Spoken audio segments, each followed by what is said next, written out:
This wind is as fast, perhaps faster than the most destructive hurricane.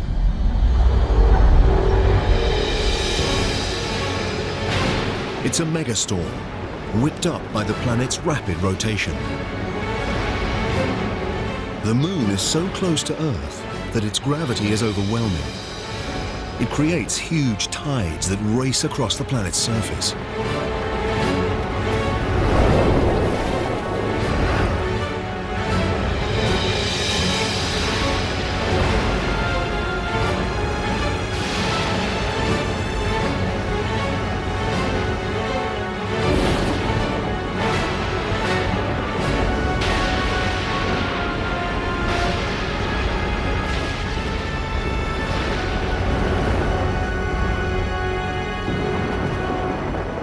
But over time, the moon moves away.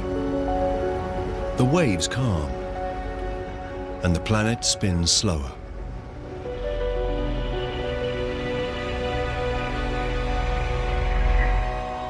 "700 million years after the planet's birth, life-giving water covers its surface. But not just water. There's something else down there. Tiny islands. They seem to have appeared from nowhere.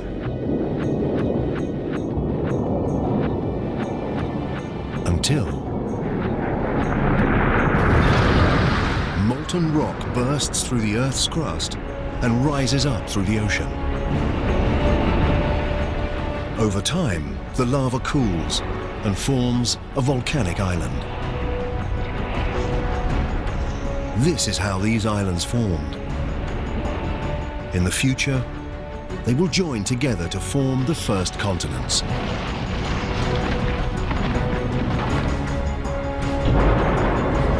The infant Earth has water and land. It's beginning to look like the planet we call home.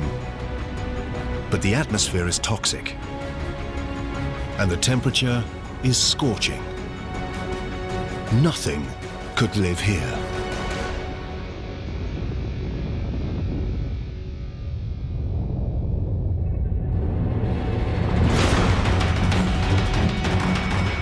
Meteors. They've been raining down since the planet's formation. But now, 3.8 billion years ago, the assault has entered a violent new phase. Something has disturbed the orbits of these meteorites. They already brought water to the planet, but they're carrying something else too.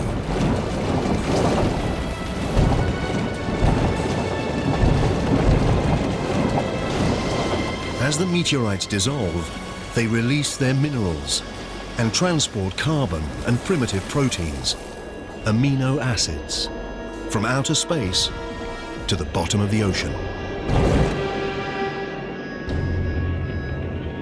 It's dark. The sun's rays can't reach beyond 300 meters, and it's close to freezing.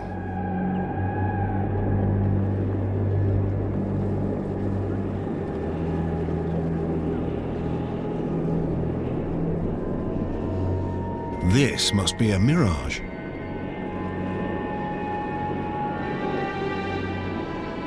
A city of underwater chimneys.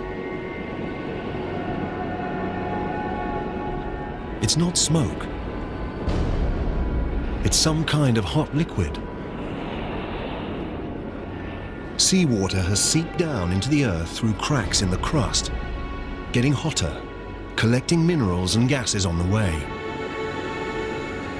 It's this potent mixture that's spewing back out into the ocean, building these towers. Add to this all those minerals and chemicals from the meteorites, and the water has become a chemical soup. It's impossible to know how or when, but somehow these chemicals have come together to create life. The water is now full of microscopic organisms. These single-celled bacteria are the earliest forms of life on Earth.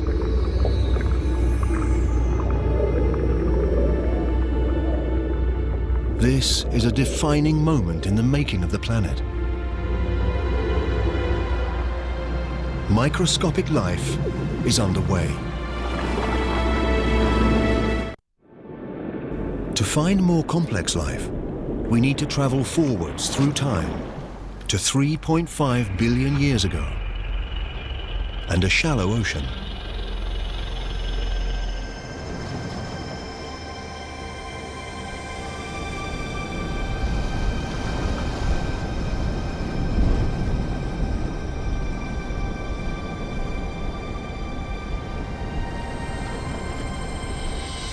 These look like rocks, or even plants. They seem to grow out of the seabed.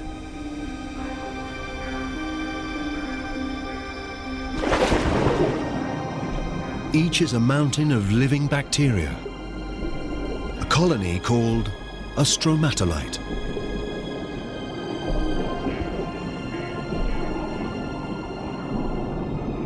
As if by magic, these bacteria turn sunlight into food.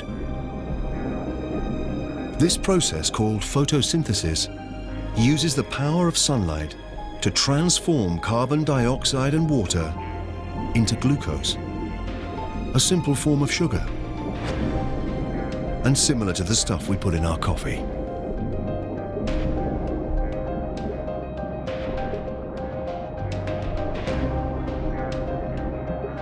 And this magical transformation releases a byproduct, a gas called oxygen. Underwater, the stromatolites slowly fill the oceans with oxygen.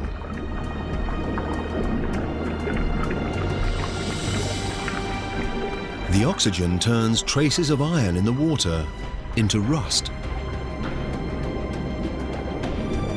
This falls to the ocean floor to form deposits of iron-rich rock. One day we'll use this mineral to build bridges, ships, and skyscrapers.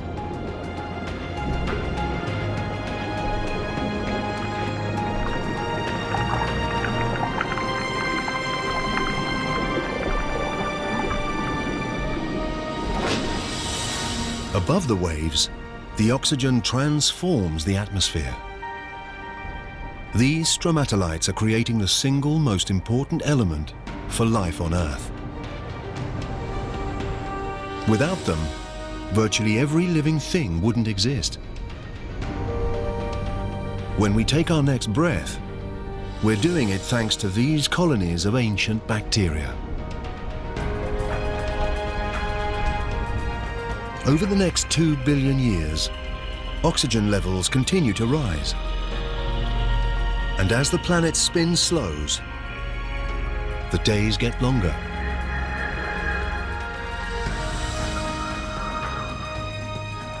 Now they last at least 16 hours. We're discovering it takes a long time to make a planet. 1.5 billion years ago, 3 billion years after the planet's birth, and there's no complex life. No plants, no dinosaurs, no humans. But the Earth has something that no other planet has. A force with the power to change everything.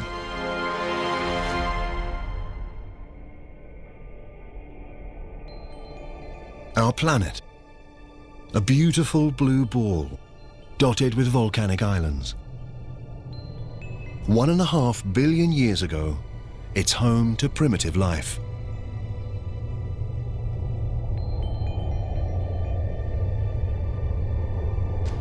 Over millions of years, we can see something is rearranging the islands. Hidden beneath the ocean, the Earth's crust has broken into vast plates. Deeper still, the Earth's core is at work. It's hotter than the surface of the sun. So hot, it generates movement in the rock beneath the crust. These movements push and pull the plates around the globe and carry the oceans and the islands with them.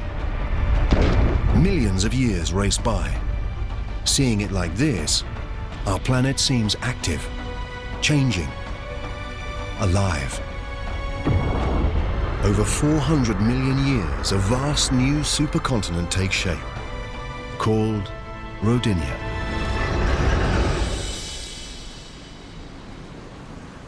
In the shallow waters around Rodinia, stromatolites have been working their magic for over 2 billion years, pumping oxygen into the atmosphere. The temperature is 30 degrees Celsius, and the days are 18 hours long.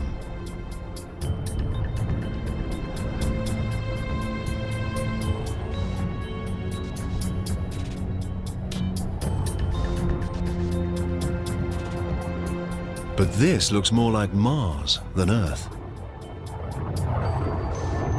To find life here, we need to move on, through time.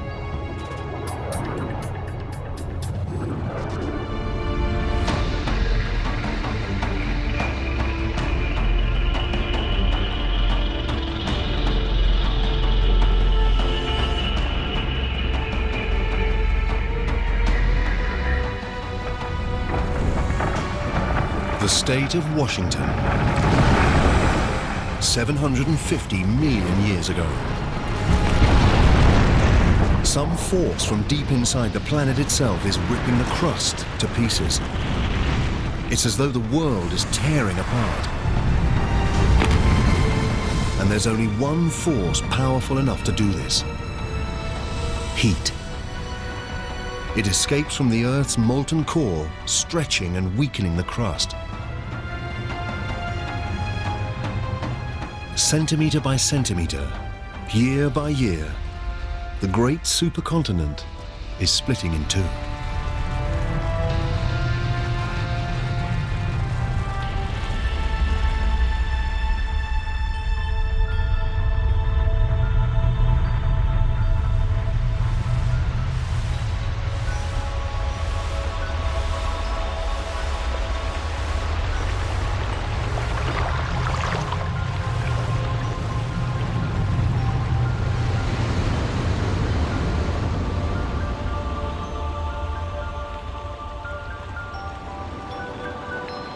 The intense geological activity has spawned a mass of volcanoes. These pump carbon dioxide into the atmosphere. There's smoke and gas everywhere.